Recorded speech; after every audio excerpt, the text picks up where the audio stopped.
Okay, let's go. Naku po, Iran nagbanta sa Amerika.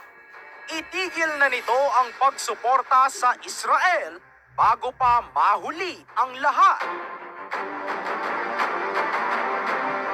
At 7 Israeli na hinihinalang espiya para sa Iran natimbog ng Israel. Ano ang mga nakuhang impormasyon sa mga ito? At South Korea may banta sa Russia. Ano ito? At China galit na galit matapos magsagawa ng military exercises ang mga barko ng US at Canada. Mga kahistoryador, diretso, matapang at seryoso. Ganyan inilarawan ang panibagong banta ng Iran patungkol sa hindi umano tama na pagsuporta ng Amerika sa kalaban nitong Israel. Kamakailan nga lang, nagbigay ng babala ang Iran sa Estados Unidos na sila ay mananagot kung sakaling maglunsad ng pag-atake ang Israel laban sa Islamic Republic. Ang babalang ito ay lumabas matapos ipahayag ni Pangulong Joe Biden na siya ay may kaalaman sa mga plano ng Israel na gumanti. Sa isang ambush interview kasi, habang nasa Germany si Biden, tinanong siya ng mga reporter kung may alam ito sa gagawin ng Israel. Sumagot si Biden ng oo. Subalit, hindi na ito nagbigay pa ng mahabang paliwanag. Sa isang liham sa United Nations, tinawag ng ambasador ng Iran na si Amir Said Iravani ang pahayag ni Biden na nakakabahala at nakakapukaw. Ayon sa kanya, ang mga pahayag ng US ay nagpapakita ng suporta sa illegitimate na agresyon ng Israel laban sa Iran. Hindi raw ito tama at hindi naayon. Sa pahayag ng ambasador ng Iran, tila pagpapakita ito na natatakot na sila sa kayang gawin ng Amerika, lalo na't kaalyado ito ng Israel. Alam kasi ng Iran na habang nasa panig ng Israel ang US, malabo talaga na matalo nila ito. Nangako ang Israel ng paghihiganti laban sa Iran na nagdudulot ng takot sa mas malawak na sigalot sa rehiyon. Si Israeli Prime Minister Benjamin Netanyahu ay nagbigay ng pahayag na balak atakihin ang mga military site ng Iran, hindi ang mga nuclear o oil infrastructure.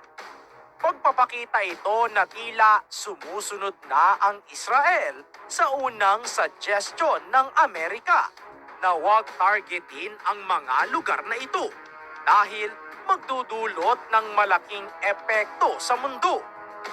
Sa kabilang banda, 7 Israeli ang naaresto dahil sa hinala ng pagiging espiya para sa Iran, ayon sa Israel Police at Shin Bet noong Lunes.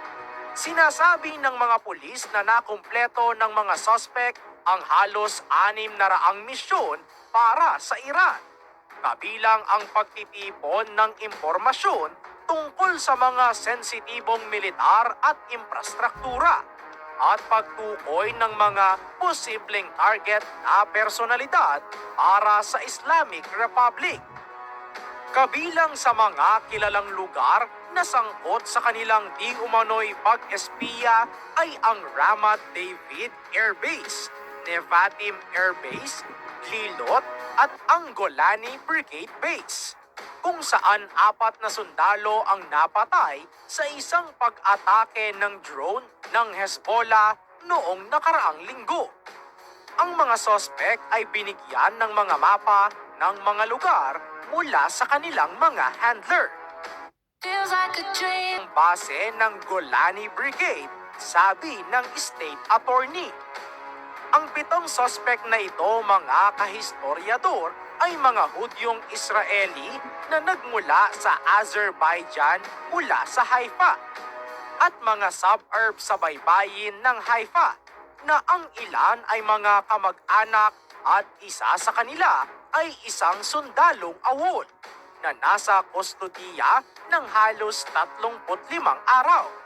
2 sa kanila ay mga menor de edad, ayon sa pulisya. Ayon sa mga opisyal ng pulisya, walang ibang dahilan ang mga nahuling espiya sa pagkuha ng mga impormasyon kundi para sa salapi lamang. Ang mga sospek ay motivated para kumita ng pera. Tumatanggap ng bayad sa iba't ibang halaga depende sa panganib ng operasyon. May mga nakapagsabi rin na sila ay binayaran ng 2 malaking spy intelligence agency ng Iran na tinutukoy bilang Al-Khan at Orkan.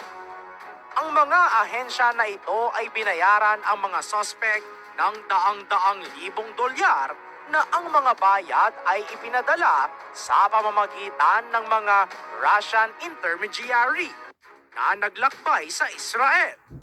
Kumuha rin ng mga dokumento ang pulisya sa panahon ng investigasyon. Sinabi ni Minister of Interior na si Moshe Arbel na dahil sa ginawa ng mga espiya na ito, sila ay mapaparusahan at mawawalan ng pagkamamamayan bilang Israeli.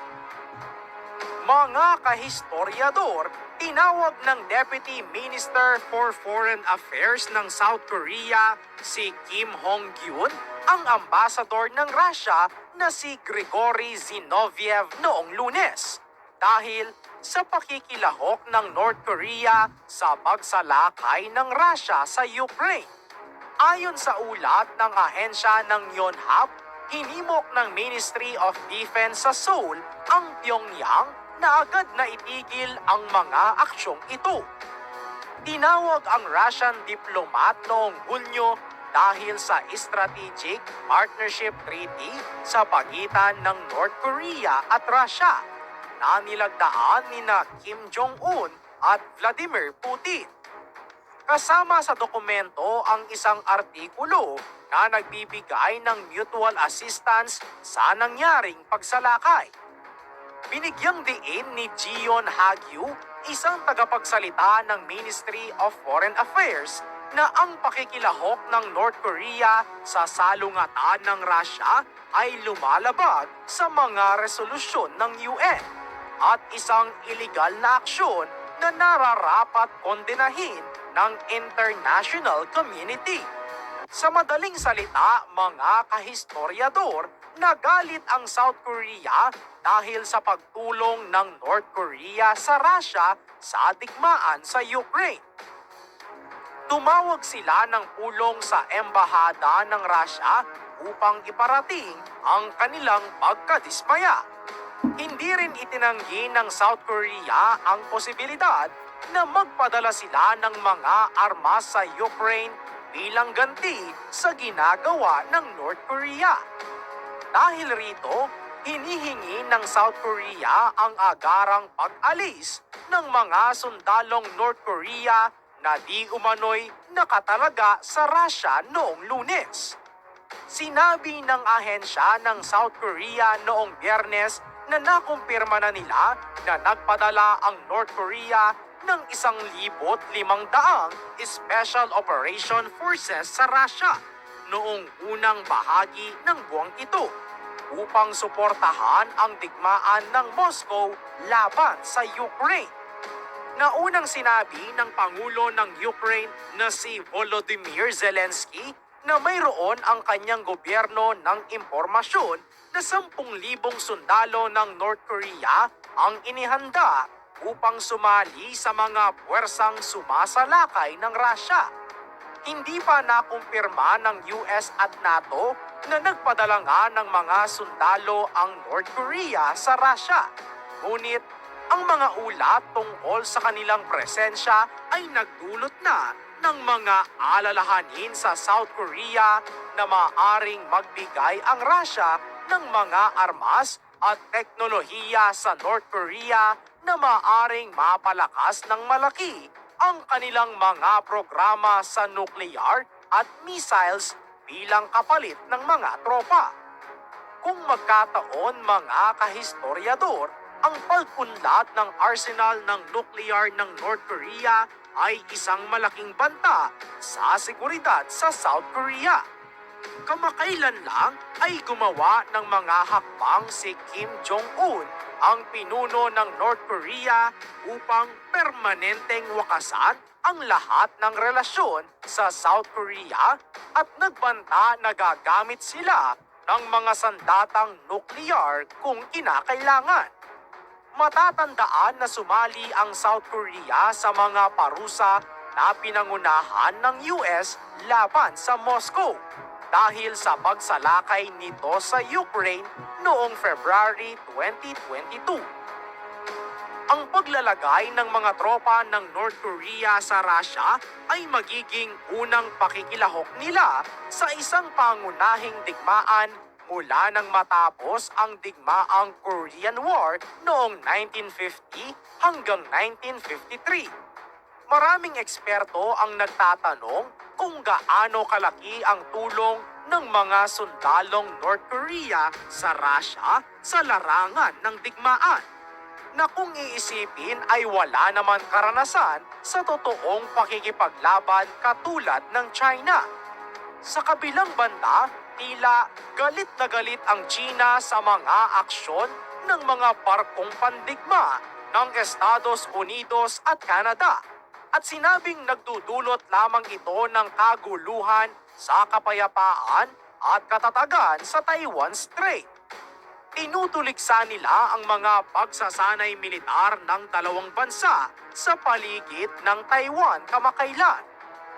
Ayon sa pahayag ng 7th Fleet ng US Navy, ang destroyer USS Higgins at ang Canadian frigate HMCS Vancouver ay nagsagawa ng karaniwang paglalayag sa Taiwan Strait upang itaguyod ang prinsipyo ng kalayaan sa pag-navigate para sa lahat ng bansa.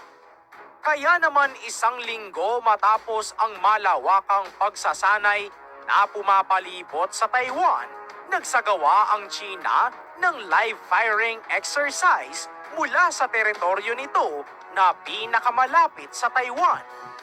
Inanunsyo ng Beijing noong Lunes ng gabi na isang lugar sa paligid ng Niyushan, isang isla na 105 kilometers mula sa Taiwan, ay isasara para sa mga pagsasanay sa loob ng 4 na oras mula alas 9 ng gabi.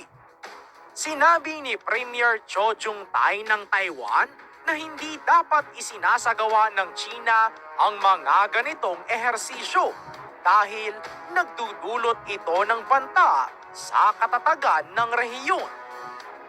Sa huli, habang tumitindi ang mga pagsasanay ng China, tumataas din ang mga galaw ng mga kaalyado ng Taiwan, partikular ang Estados Unidos.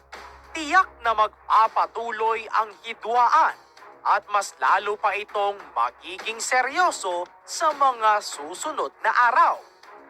Ikaw mga kahistoryador, naniniwala ka bang nagpapadala ng sundalo ang North Korea sa Russia? Gaano ito makakatulong sa digmaan sa Ukraine? Pabor ka ba na magpadala rin ng mga sundalo ang South Korea bilang ganti?